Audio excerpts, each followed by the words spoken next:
باحثين ولا طلاب للمناصب بأي شكل من الإشكال، مع التأكيد طبعا أنه أي منصب في نادي الزوراء، أي منصب هو شرف عظيم لحامله، وبنفس الوقت هو أمانة بركبة حامله.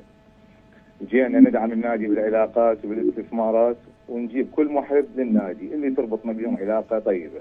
نعم.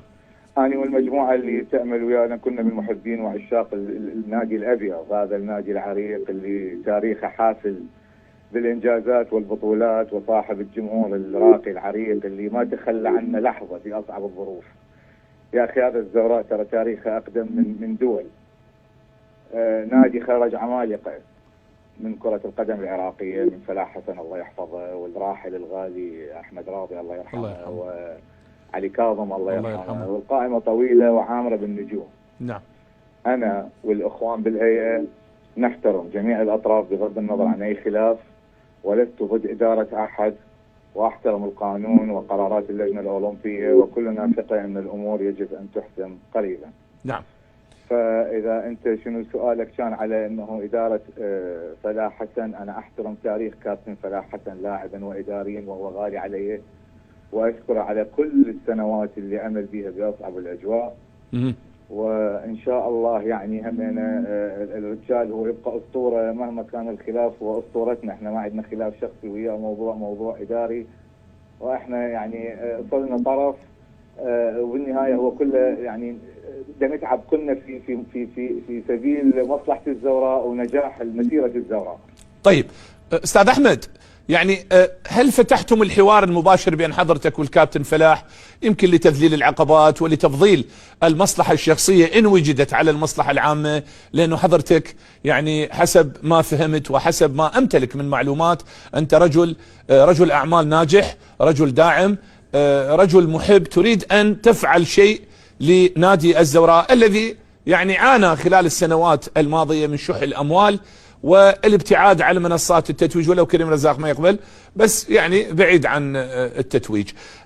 سؤالي يعني التقارب موجود أم الكل يسير بطريقه الخاص؟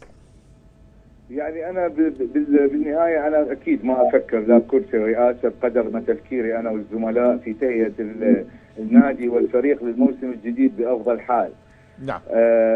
أنا اليوم ما أقدر إنه أقول لك إنه أطلب من الجميع تفضيل مصلحة الزوراء على أي شيء، وأدعو الجميع لاحترام القانون مهما كان إنه القانون لأي طرف.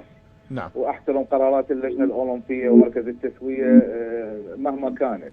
نعم. استمرار وضع النادي بهذه الصورة وبهذه الحالة واستمرار الخلافات ما راح تضر غير مسيرة النادي. كل تأخير راح يقلق الجمهور أكثر ويربك اللاعبين، هذا كله أكيد من مصلحة النادي. لكن احنا اليوم ما صار حوار بين الهيئتين، لأنه يعني تعرف التوتر اللي دا يصير من وراء الإعلام ومن وراء السوشيال ميديا، وأنا بعيد كل البعد عن أي تصريحات وعن صحيح. أي إعلام وهذا أول ظهور لك، يعني طبعا نتشرف بظهورك معنا للمرة الأولى. الله يسلمك الله يسلمك الله يحفظك. نعم. بس لأنه شفت الموضوع بدأ ياخذ فد طريق ثاني، واحنا اليوم ترى ما باقي لنا شيء على بدايه الدوري، يمكن احنا والمنحله يعني هو لازم اكو فتح حل. هو اني سؤالي هنا الان، يعني الان موسم تعاقدات، الدوري راح ينطلق شهر 9، الاداره الخاصه للكابتن يقول لك يعني انا اتعاقد، الاداره المنحله تقول انا صاحبه السلطه العليا، بين هذا وذاك هل سيتكرر سيناريو الميناء ام ماذا استاذ احمد؟ يعني أنا ما أريد أقارن، يعني كل الأندية الموجودة هم يعني محل احترام وثقة وكذا، يعني كل حالة إلى حالتها. لكن إحنا اليوم همنا أقول لك إحنا ما نقدر نتعاقد رسمي ويا أي شيء إذا ما نكون ماسكين زمام الأمور.